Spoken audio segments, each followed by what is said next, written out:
بسم اللہ الرحمن الرحیم. جس کو آج یہ یقین آتا ہو کہ امیر شام کے دور میں امیر المومنین علی بن ابی طالب علیہ الصلوۃ والسلام کی ممبروں سے توہین کی جاتی تھی تو وہ اس ٹک ٹاکر مولوی کا ذرا یہ بیان سن لیں. صاحب ہیں وہ کسی بزرگ سے بیعت ہوئے, بزرگ نے ان کی ٹرینڈ کروا دی, بڑی زبردست قسم کی نا لک آنے لگا, اب وہ ٹرینڈ ہو گئی ان کی. اب جب ٹرینڈ ہوئی تو ان بزرگ نے کہا کہ بھائی دیکھو تم مجھ سے بیعت ہو گئے ہو اور حضرت علی کی سنت ٹرینڈ کروانا. یہاں پر یہ کسی بزرگ کا قصہ بیان کر رہے ہیں اور کہہ رہے ہیں کہ ان بزرگ نے اپنے شاگرد کو ٹرینڈ کروانے کا کہا اور درمیان میں ایک رقیق اشارہ کرتے ہوئے فوراً حضرت علی علیہ السلام کا توہین آمیز الفاظ کے ساتھ اس نے تذکرہ کیا اور وہ جملہ کہا جو آپ نے خود ابھی سن لیا. دیکھیے اس شخص کا یہی طریقہ کار رہا ہے کہ یہ دوسروں کا مذاق اڑاتا ہے اور بالخصوص یہ جب مذاق اڑاتا ہے, کامیڈی کرتا ہے تو وہاں پر جان کر کے اہل بیت علیہ السلام اور حضرت علی علیہ السلام کا یہ ذکر کرتا ہے. آپ دیکھیے کہ یہاں کسی مسٹر ایکس کے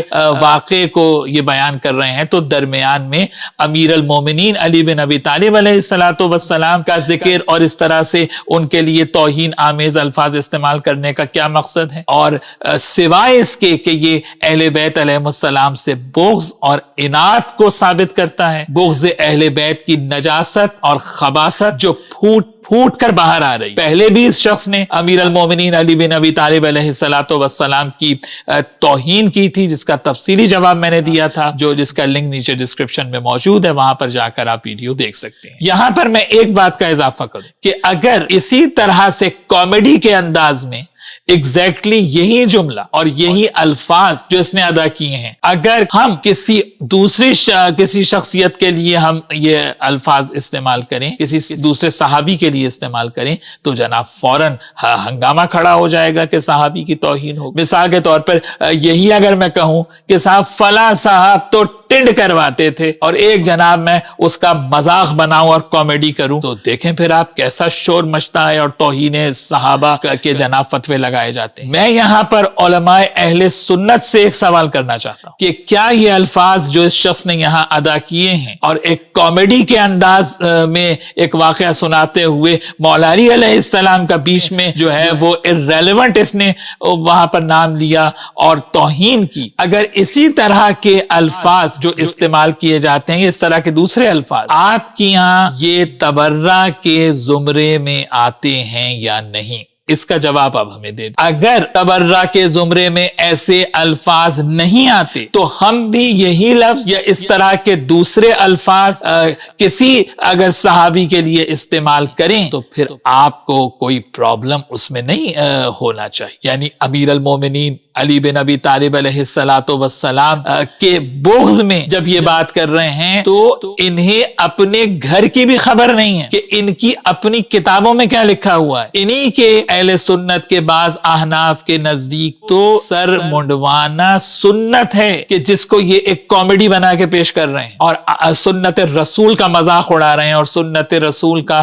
مذاق اڑانا تو رسالت مآب صلی اللہ علیہ وسلم کی توہین ہے. یعنی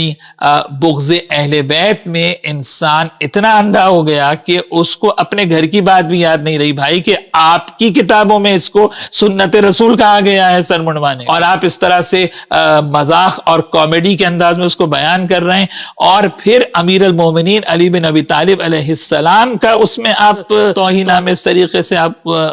جو ہے وہ ذکر ان کا لے کر آ رہے ہیں. شرم نہیں آتی ہے آپ کو؟ یعنی کہ ایک طرف آپ امیر المومنین کی توہین کے مرتکب ہو رہے ہیں, دوسری طرف آپ جو ہیں وہ سنت رسول صلی اللہ علیہ وسلم کا مذاق اڑا رہے ہیں. یعنی وہی بنو امیہ کی ٹینڈنسی کہ کسی طرح لوگوں کے تصورات میں اہل بیت علیہ السلام, اہل بیت رسول کے مقام کو گرایا جائے اور اہل بیت اطہار کے وقار کو مجروح کیا جائے. اور جو ہے وہ ہمیشہ سے آپ کے بڑے بھی یہ کوششیں کرتے آ رہے ہیں, لیکن جن کی منزلت اور جن کے مقام کو اللہ سبحانہ و تعالیٰ نے قرآن حکیم میں بلند کیا ہو ان کی عظمت کو کائنات میں کوئی کم نہیں کر سکتا. اور یہ بات یاد رکھیں اور کان کھول کے سنیں کہ یہ بنو امیہ کا دور اب نہیں ہے. جب بھی مولا علی علیہ السلام کے لیے اگر آپ اس طرح کی گفتگو کریں گے تو آپ کو فوراً جواب ملے گا اور منہ توڑ جواب.